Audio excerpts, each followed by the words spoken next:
is that our problems can become power by controlling our perspective. Because if you fill your mind with positivity, there's no room for negativity. If you agree, say aye. Aye. Right? If you fill your mind with positivity, there's no room for negativity. And so, my first verse I want to bring to you is one of the dancers of Claysmile Entertainment. We do a lot of events like bar and bat mitzvah parties, and Zumba dance parties. Her name is Ashlea Boseck. She's going to come and share with you just a very short presentation about some of the positive thoughts that helps her to stay in a positive mindset. So please welcome Ashlea Boseck.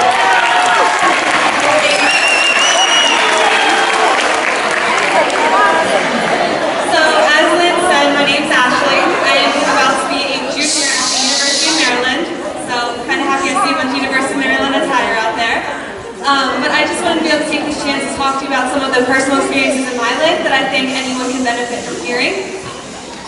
So I want to start by talking about a teacher that I had my 8th grade year. So about the same age that you guys are now. I had a teacher who was one of those extraordinary teachers who always went the extra mile for his students.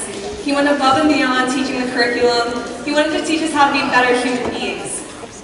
And he had this one motto that he lived by, and that he wanted all of us to live by. And that was leave everything better than you found it. Whether that's the lunch table you sit and eat lunch at, or the park where you ate lunch in, or the person that you're eating lunch with. He said that we can't change the world. One person can. But by living by this motto, we can do something to make it a little bit more of a better place. I want to talk to you guys about one specific memory that I have that this quote drastically affected. So 1 year later, so 1 year into your guys' future, when I was a freshman in high school, there was a kid in one of my classes named John. He was shy, he kept to himself, and a lot of kids made fun of him. That's like the thing to do to you. He was picked on a lot.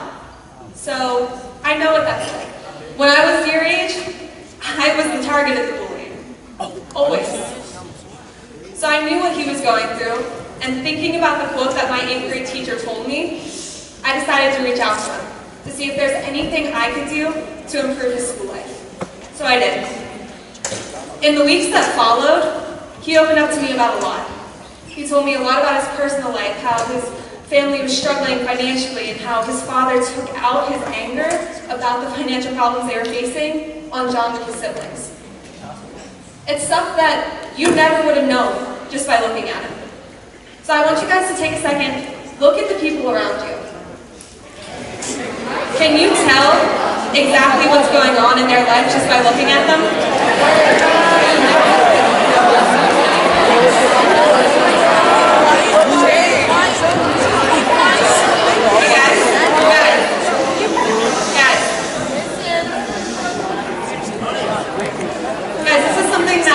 This changed my life completely, and I don't want any of you guys to have to go through something like this. Okay? So you can't tell what's going on in someone else's life just by looking at them. We know that. A couple weeks after he started opening up to me, he sent me a message on Facebook. I know. I'm old. I get it. But I'll never forget this conversation. He told me he was done. Hey, listen up! He told me he didn't want to keep living anymore.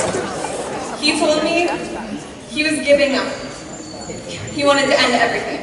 But he didn't. Because I had listened to this quote, because I had reached out to him, he was able to come to me. He talked to me.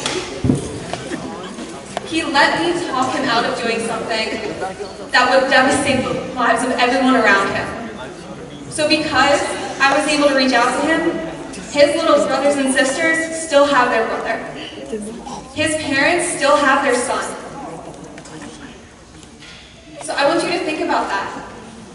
Like I said, you have no idea what's going on in the lives of people around you. It's hard to try to guess, but it's so easy to show someone just kindness and compassion, and you never know how far that can go in someone's life. Growing up, as Lynn said, I'm a dancer. I always have been. I started when I was 3, going on 7 17 years now.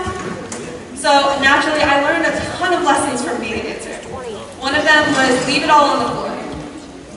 And what that meant was if I was going to go out on stage and perform in front of an audience, in front of judges, in front of my family, that I better do everything that I possibly can to know when I walk off that stage, there's nothing I could have done to make that better. And you should go into everything in life that way. If you're going to take the time to dedicate your time and energy and commit to something, you should be walking away from it thinking, there's nothing I could have done to change that. There's nothing I could have done to make that any better. That is the best that I possibly could have done. The second lesson that I learned from dance is something that we always call YINDA. It's an acronym for You Never Dance Alone. So naturally, when I was first told this by my coaches, I thought it meant, cool, I have a whole team depending on me not to make a mistake. No pressure.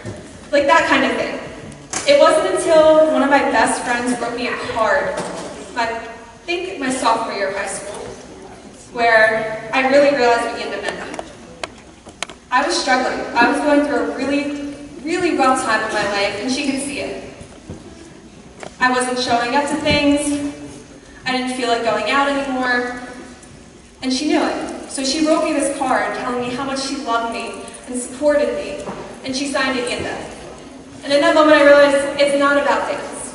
It's not about having a team that's depending on you not to make a mistake. It's about having a group of people, a support system that you can depend on in case you do. And I know, not everyone in here is a dancer. Not everyone here grew up in a studio. Not everyone was on a team where they were told YINDA over and over again. But I still think everyone has a piece of it. You have your families, you have your friends, you have strangers that could be going through the same thing that you are that support you because they understand.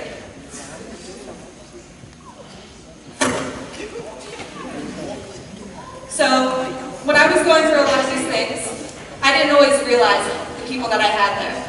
I didn't always realize that my family would support me through everything. I didn't realize that my friends cared about me enough to never let me fall on my face.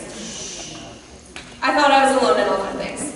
And a lot of you may feel that way, no matter what it is. Whether it's a project, whether it's something going on in your personal life. You may feel alone, but I want you to do something. Instead of giving up, think about two different kinds of moments. I believe that life is a series of moments just pushed together. There's some that we wish we could hold on to forever, and there's others that we wish we could completely forget about. If you're ever struggling and you feel like you're alone and you want to give up, think about those moments. For example, when I was struggling my freshman year of college, there were two moments that I would depend on. The first one, my senior prom, which seems so far away, but it'll be here before you know it. I walked out and I looked up at the moon. And in that moment I realized how far I had come, everything that I had survived, everything that I had lived through to be there, and how proud I could be of myself for being able to stand in that moment. The second moment, so I said, I go to the University of Maryland. I'm on the University of Maryland dance team. And when the University of Maryland basketball season ends, so does the dance team season. And at the end of the last game, all of my girls on my team were hugging each other and crying and holding on to both each other and that moment. And in that moment, I looked around and I could see every single face of the girls that I had grown to love more than anything in the past year.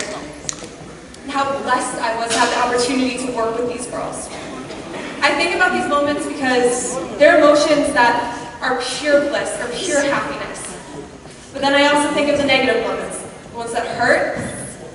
I think about the moment that I realized that the grandmother that I had been resenting and ignoring for so many months because I was angry over something stupid had passed on.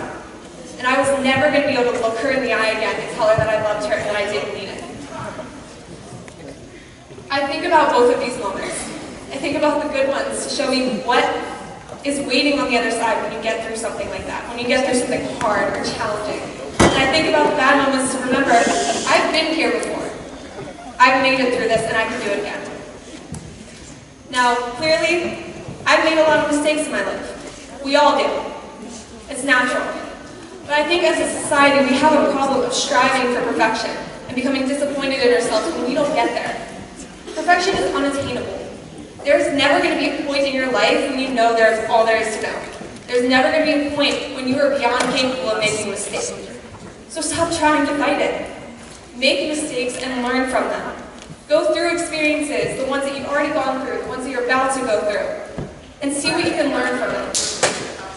Because in the end, the mistakes that we make are nowhere near as significant as what we learn from them. Thank you.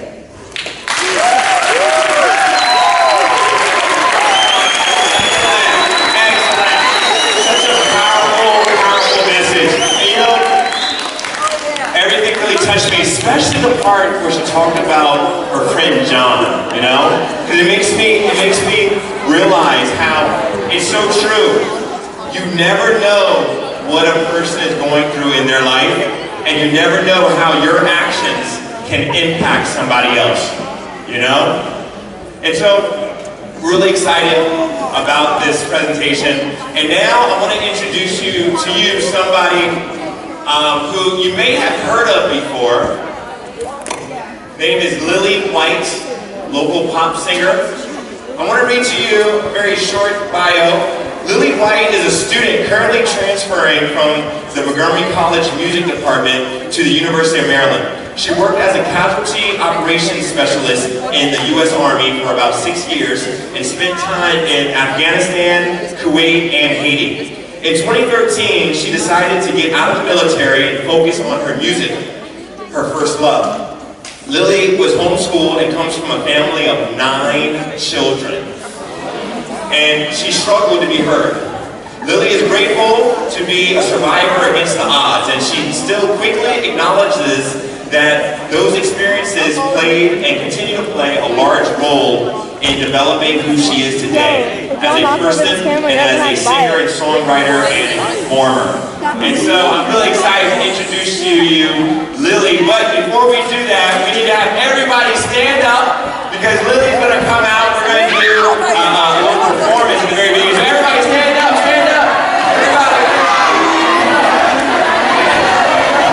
First thing I want to say is thank you to your staff at your school, to Linkages for setting this up, for Claysmile Entertainment for bringing me in here. I'm really excited to talk to you guys today about my life. So I want to start by telling you a story. I promise this isn't going to be boring. I joined the Army when I was 17 years old. You know how young that is? That's young to join the Army, to move away from home. Like they said in my bio, 9 kids in my family, no opportunity for college, no chance at success. At 17 years old, after being homeschooled, I tried to go to high school. Failed miserably. Now while I'm sitting in basic training, sitting down, I'm on this really terrible fire guard shift. A fire guard shift is when you sit up for 24 hours and you guard a fire extinguisher. Doesn't that sound pointless? It was really pointless. It was torture. And they were trying to teach me a lesson, but at that point in my life, I didn't realize it. So I'm sitting in the hallway. I have a notebook and a military handbook. No cell phone, because they took that away when I got there. I had nothing but a notebook and a handbook. So I decided to write a letter home. But instead of writing a letter home, I changed my mind. I was like, I'm going to write a letter to my recruiter, and I'm going to cuss him out for putting me in this situation. So then I started writing my hate mail, okay? So then I rip out my hate mail, because I'm so mad, and I see this quote on the page, the next page. And the quote was by a boss woman, Eleanor Roosevelt. And it didn't mean anything to me in high school when I wrote it down, but I'm telling you right now, in that moment, it meant so much. So I read it, and listened very carefully, all right? I read it, and it said, you gain strength, courage, and confidence in every experience in which you stop to look fear in the face.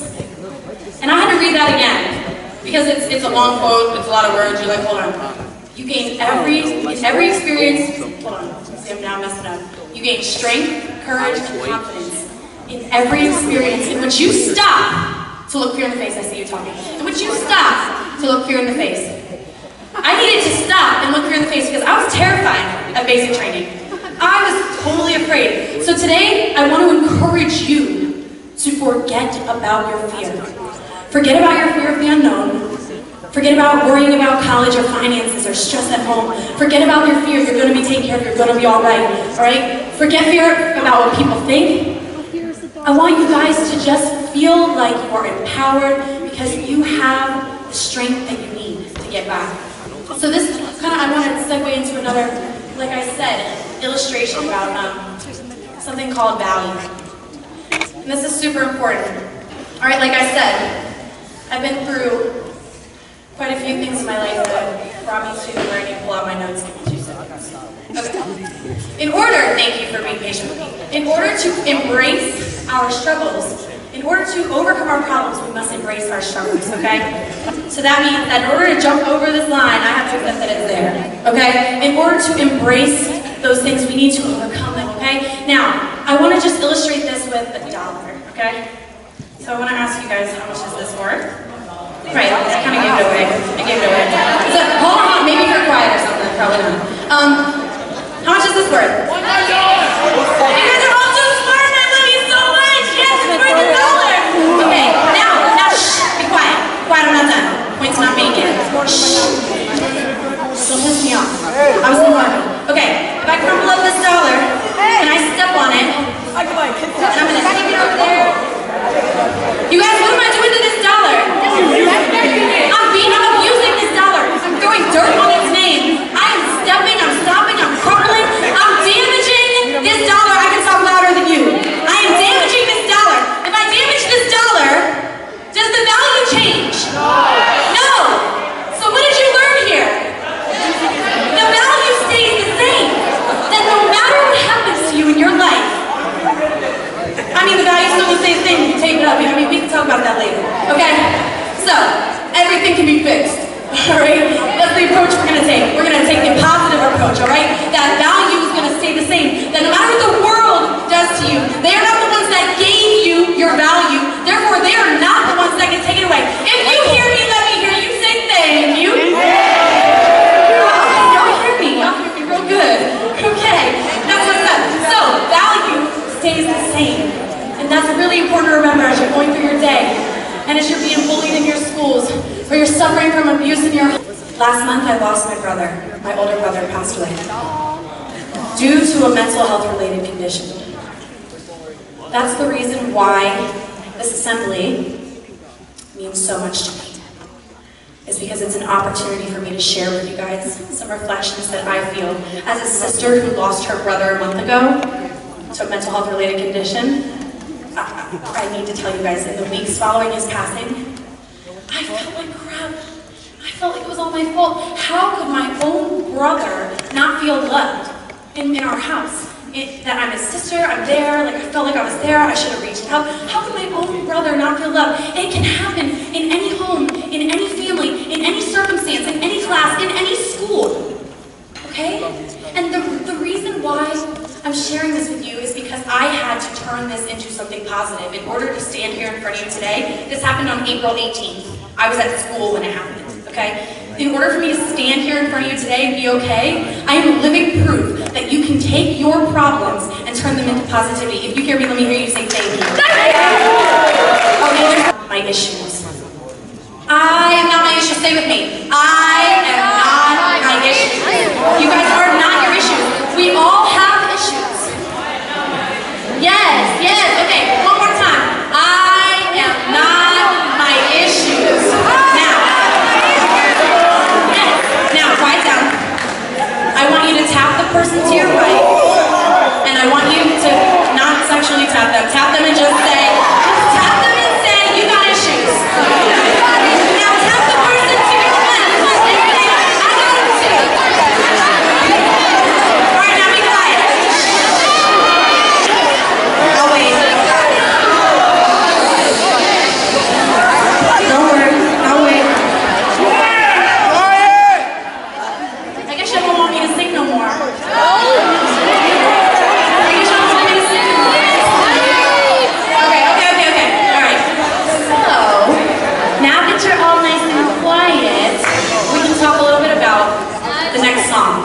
The next song you all probably know, so I would like to encourage you to sing it with me because it's a lot of fun.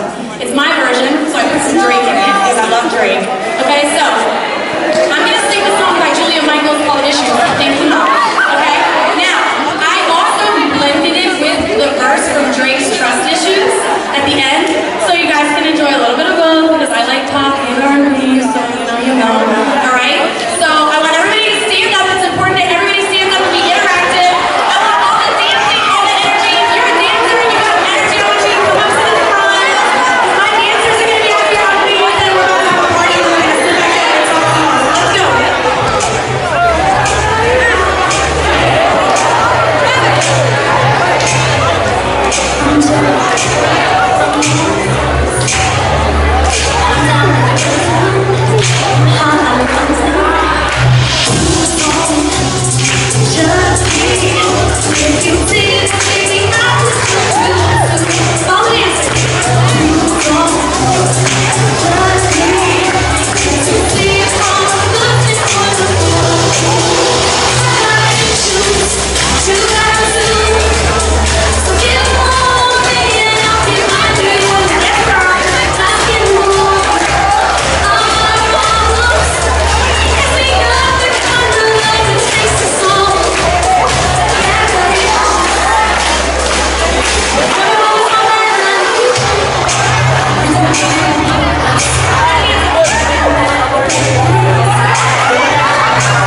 when I was 20, I found out I was pregnant. What? Alright, I beat teen pregnancy, okay, I was 20. Alright, so I'm gonna look at the half full thing. Alright, I was real upset. I was upset.